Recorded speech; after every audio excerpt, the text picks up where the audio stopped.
Hey guys, so I got an email the other day from somebody who went on my channel, had a look at some of my videos and contacted me through my email, which is really cool. They're a marketer in Vancouver, which is really awesome.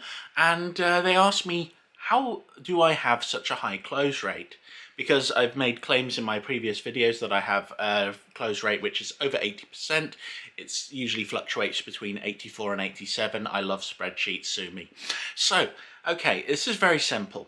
So I've got two ways of funneling people into my business. Okay, so first of all, I use SEO. So I write blogs and people will contact me because of the blogs that I've written. Okay, these are hot leads. And the second one is I do things through word of mouth. So I provide a good service for every single one of my clients and they go out and tell other people that I provide a good service. Now, I've also done some of this with contacting people on Facebook who have been struggling with their companies. So I've gone out and helped them for nothing.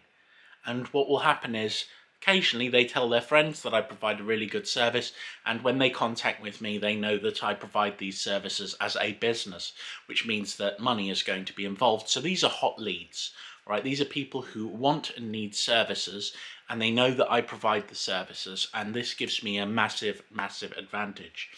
But it doesn't end there.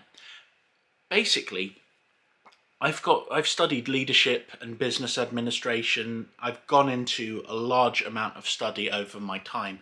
I think study is really, really important, and I make sure that I keep up to date. I re-go through some of my coursework. I make sure everything is always fresh in my mind. So this enables me to do things in a way that a lot of marketers can't, because I look at the company, how it's structured, how people are working within the company. And when I go to a meeting, I don't ever try and sell a service, ever. Right? The sale of the service is not useful to me. I don't have that in my mind. I go in more of a consultancy mindset. So what I do is I go in and I ask questions, and I spend the majority of the time that I've got with a client listening to what they have to say. Rather than saying, oh yeah, we can do this for you, we can do that for you, we can do all these amazing things for you, it is much better to listen and find all of the pain points with a company. Now, I mainly work with restaurants, and because I've worked with restaurants so long, I know what to look for. So usually I'll go and I'll have a meal at a restaurant, and I'll just sit there and I'll watch how the staff deal with things. I'll watch how people interact, and I'll be able to get a good idea of how communication happens with the customers. That's really, really important. Look at how the staff are, look at all of these different things. And so what I do is I go in, I observe, and because I've got the information, I've already looked the company up beforehand. I can see how they're going about things online, how they're doing their social media and everything. I know exactly what I need to talk about and what services that I ultimately need to sell to a client. So it makes things really, really easy when it comes to actually closing a deal, because I can go in and, rather than the old opening where you get people nodding along and saying yes, yes, yes, lovely day, isn't it? Yes, this is good. Yes, and where you pick out things and get people into a cycle of saying yes, this is really bad. Okay, what you do is you provide a cycle of help. You give information free to help them sort their company out, sort their problems out. Because the thing is, deep down the line, that the company is not doing a lot of these different things. And when you understand the products and services which you sell and which they should be using in order to increase their business, when you've got that level of understanding, it's very, very easy to go and say to them, well, here's everything you need in order to sort your business out and make it run smoothly and make it work. And you can give people something. So what happens is you go in, you have the conversation, and you say, hey, I noticed this, I noticed this, I noticed this. Here are all these things that you need to improve.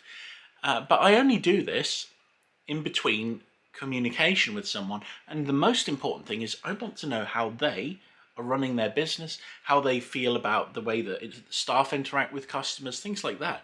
Because this kind of interest is really good, because what it does is it shows the pain points of a company. Now, pain points are basically all these little stressors and things where the company isn't doing as good as it could be. So if I can help with all of those different things, I automatically become a useful tool. I know I look like a tool, but you get what I'm saying, right? So going in with that kind of knowledge and looking at things and analyzing things as you go, as well as having the knowledge of how someone is online, what their website's like, what their SEO is like, the potential visitors they're getting every single month to their website.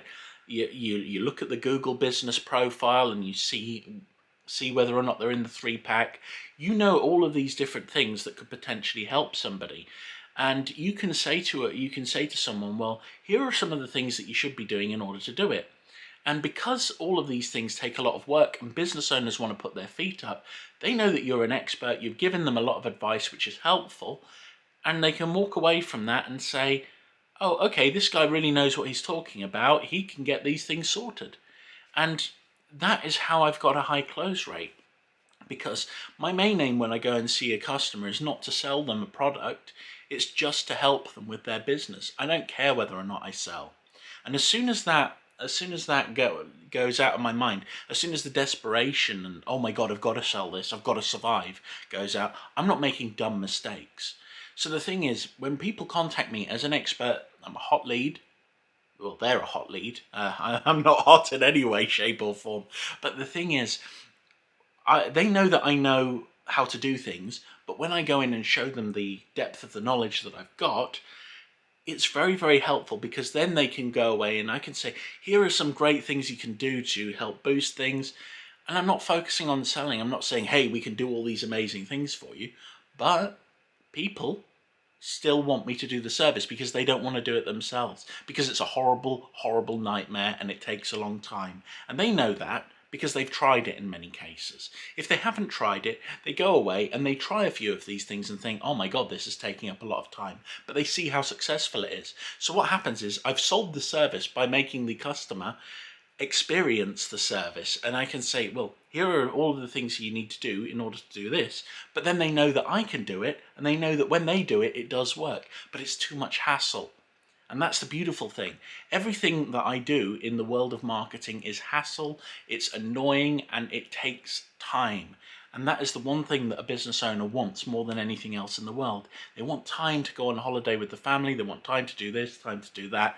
So the most important thing is going in there, giving them stuff immediately to help them improve the company. Absolutely brilliant. If I do that, it's such a simple thing.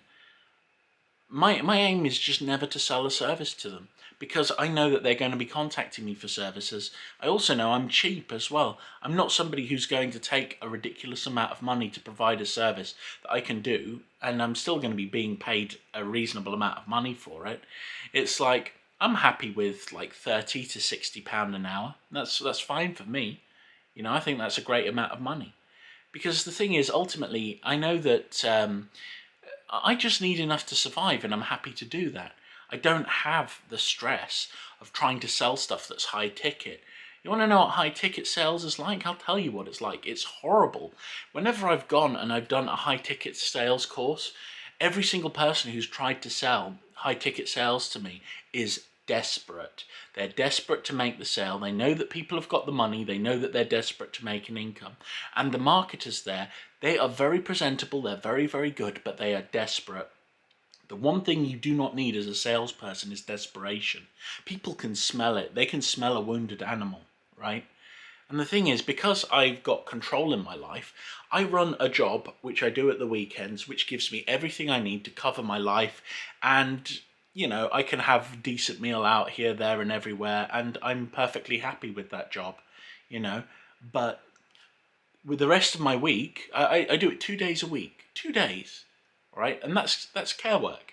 It's a simple minimum wage job that covers all my expenses. So anything I earn after that is a bonus. And when it comes down to it, all I need to do to survive is just go in, show up to work and do my job. Then afterwards, I can spend the rest of the week working with people, and I can make as much money as I want to. And because I've not got the stress, the pressure, I'm not pressure selling people. People hate being pressure sold stuff. They hate being told, hey, I can do all these services for you. Please, please buy my product. I need this. I need this. I've got a really expensive dog and it needs veterinary treatment, or, I've got, Yeah, I've got 5 kids to feed, and also there's the whole thing. You never lie in sales. Never lie to people at all. That is a really, really bad thing, because we all know how that works out in Total Recall, don't we? The "I've got 5 kids to feed" man turns out to be the traitor, and he's like, "Turns out I'm not even married." God, I love that guy. So when it comes down to it, you got to be honest with your customer. Give them as much good advice as possible. And the thing is, in this interview, when you're talking with someone, you're scoping them out as a human being. And this is a really, really important thing, right? You got to take into account, is this somebody who's going to waste my time, be on the phone to me all the time, asking for advice, asking for things? What you've got to do is decide whether or not you want that customer, because you do not need hassle customers. I'll give you an example. One of my first ever clients was a hassle customer, always on the phone, needed stuff done yesterday, never organized, never giving information. And because I was desperate, I had no job in the background when I was starting off my company. Because I was desperate, I destroyed myself in order to make that work. And these kind of clients are not good. And I had a couple of clients which were like that over the years.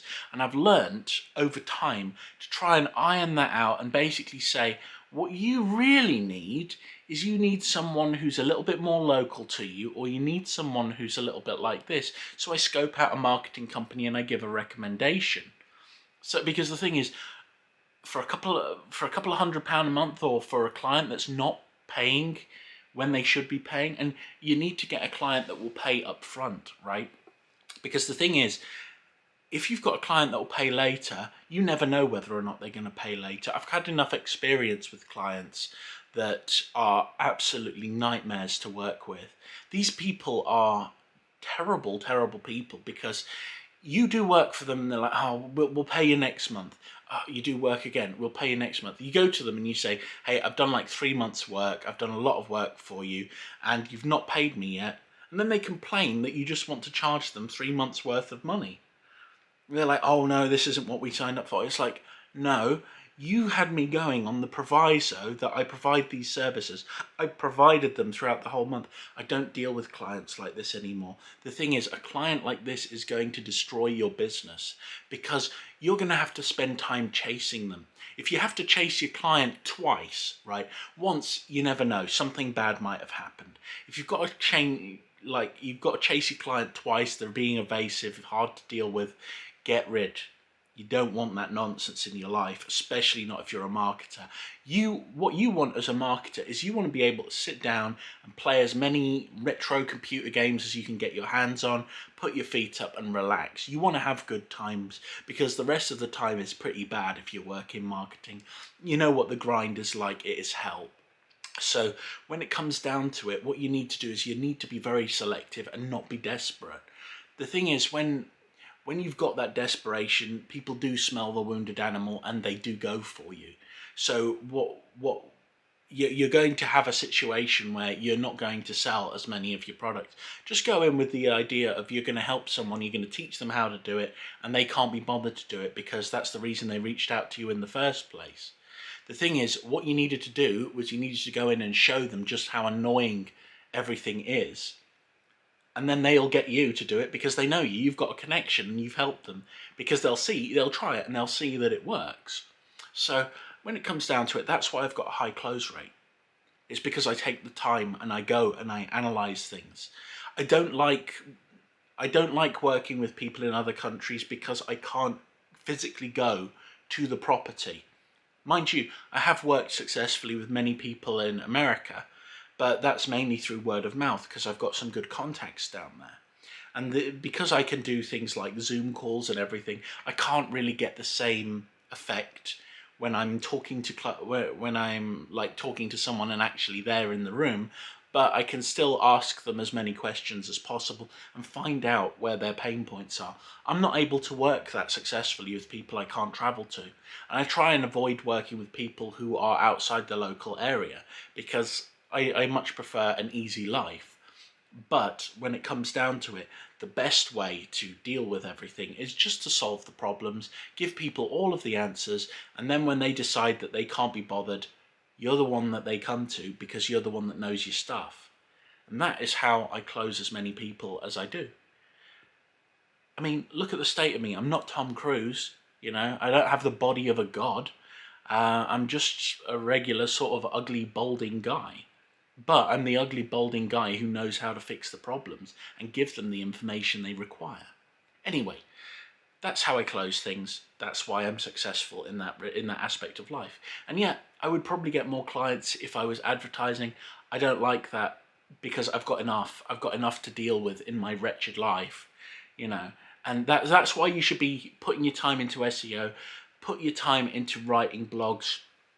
I tell you something, man, blogs are amazing.